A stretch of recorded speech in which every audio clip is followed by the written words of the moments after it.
मर जी, आप दोनों का श्रीहरिओम एक जैसा बाबा। प्रश्न है। मर जी, आप कह रहे हैं कि पाप कर्मों का फल शरीर को ही भोगना पड़ता है, ना कि आत्मा को। लेकिन आत्मा आसक्त हो चुकी है शरीर पे।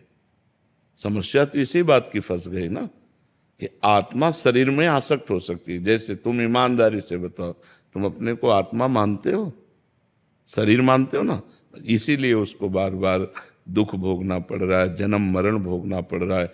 यही बात को, इसी को जब हम साधना के द्वारा अपने को अलग देख लेते हैं तो जीवन मुक्त हो जाता है, वो विदेह मुक्त हो जाता है, वो मोक्ष को प्राप्त हो जाता है। समस्या तो यही है कि निर्विकार आत्मा विकारी शरीर में फंस गई। शरीर ने नहीं फंसा, आत्मा ने स्वयं इसको स्वीकार कर लिया। जैसे मैं पुरुष हूं, अब वो मैं है आत्मा और पुरुष है माया। अब आत्मा ने माया को पकड़ लिया और कह रहा है माया ने मुझे पकड़ लिया। उल्टा बोलेंगे ना आप बोलेंगे उल्टा कि मैं तो छूटना चाहता हूं पर माया ने मुझे पकड़ लिया। ऐसे हम पकड़े हैं, अब हम कहते हैं माइक ने मुझे पकड़ लिया, मैं तो छोड़ना चाहता हूं। तो छोड़ दो, तुम्हें किसने पकड़ रखा है? तुम ही काम को भोगते हो, तुम ही क्रोध करते हो, तुम ही लोभ करते हो, तुम ही मोह करते हो। तुम्हें किसने पीड़ा दी? तुम जब इच्छा करोगे तब आएगा, ऐसे थोड़ी काम आ जाएगा। आप विषयों का ध्यान करोगे, विषयों का चिंतन करोगे तो काम आ जाएगा। अगर भगवान का चिंतन करोगे, भगवान का ध्यान करोगे तो भगवान आ जाएंगे।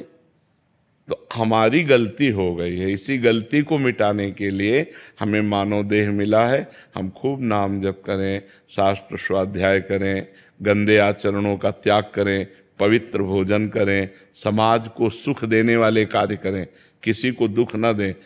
अभी ज्ञान प्रकट होना शुरू हो जाएगा। और जैसे जैसे ज्ञान प्रकट होगा तो जैसे हम आपको अलग देखते हैं ना, ऐसे हम अपने शरीर को अलग देखते हैं। जितना दूर आप हैं उतने दूर शरीर है, हम शरीर नहीं है। ये अनुभव होता है शुद्ध ज्ञान से, वो अंदर का होगा, वो बातचीत की बात नहीं है। बातचीत के कहोगे तो उससे काम नहीं चलेगा, वो अंदर की आपकी अनुभूति होनी चाहिए। सुख दुख, लाभ हानि, जय पराजय, गर्मी सर्दी, मान अपमान सब सह गए, क्योंकि वो शरीर में हो रहे हैं, अपने में नहीं। पाप और पुण्य, कर्ता और भोक्ता, ये सब हमारी गलती से हो गया। हमने गलती से अपने को स्वीकार कर लिया शरीर। अब ये गलती ऐसे मिटने वाली नहीं कि मैं शरीर नहीं हूं, इतने से थोड़ी निपट जाएगा। अब इसके लिए तपस्या करनी पड़ेगी, साधना करनी पड़ेगी। तो तपस्या क्या है? आए हुए काम के ताप को सह जाना, क्रोध को सह जाना, समाज के द्वारा दी हुई प्रतिकूलता को सह जाना, खूब नाम जप करना, भगवान से प्रार्थना करना कि हमें शुद्ध ज्ञान दो, तो भगवान ज्ञान